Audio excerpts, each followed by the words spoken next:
Joining us for more on this topic is Major General William Enyart. Always good to see you. Thank you for being here. Thank you, Natasha. It's good to be with you this evening. Is this Patriot missile system a game changer for Ukraine? And if so, can you help explain why? Well, I don't think a single launch system, and right now we're only talking about sending them one, is a game changer. And it's also, you have to remember, it's also going to take some time, probably at least 3 months, to get the Ukrainians trained up to the point where they can actually operate and maintain the system. But in enough quantities, it will certainly make a difference. This system further detracts from Russia's ability to establish any air superiority over Ukraine.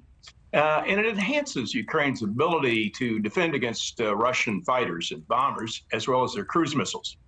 Now, it likely won't be used against the drones, as those drones are low and slow, and they can be knocked down by cheaper means. The Patriot system is a very expensive system, and with the limited quantities available to the Ukrainians, they're only going to use it for the most serious threats.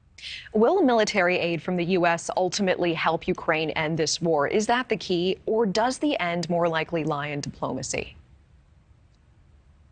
Well, I think that the U.S. aid to Ukraine is absolutely critical at this juncture.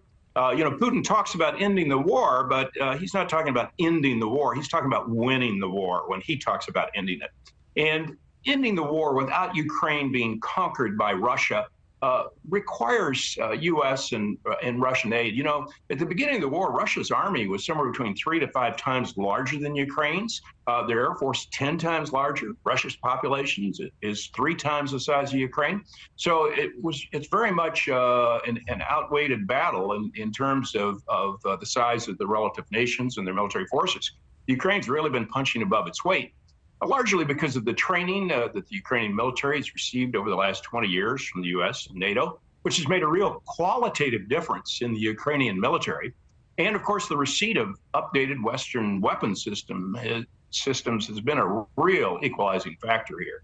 Appreciate that context. And as Zelensky and President Biden were addressing media after their meeting this week, there was an interesting question that came up. Basically, why doesn't the U.S. just give Ukraine all of the military aid it needs that it's asking for so it can decisively end the war?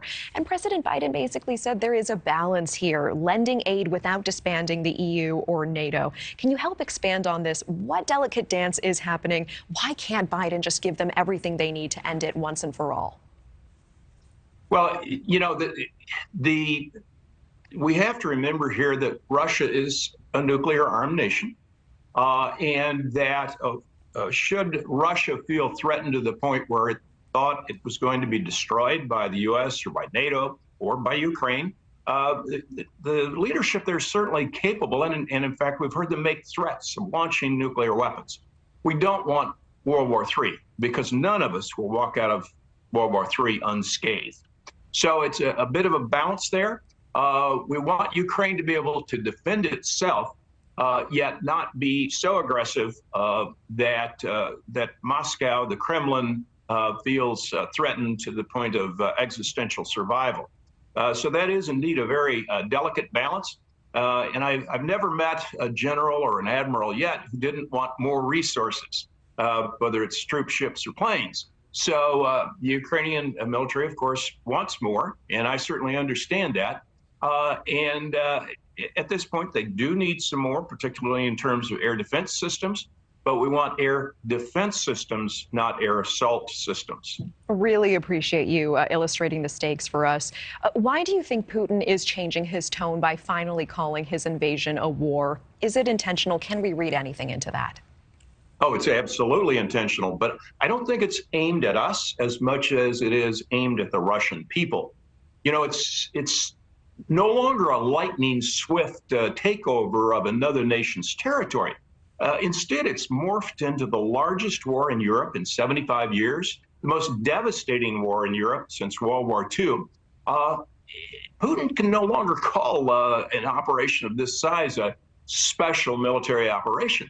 You know, with over 100,000 Russian soldiers either killed or wounded, and a partial mobilization of 300,000 men, even Putin can no longer use a euphemism here. Thank you for watching. Go to newsnationnow.com to find News Nation on your television provider. And don't forget to click the red subscribe button below to get more of News Nation's fact-driven, unbiased coverage.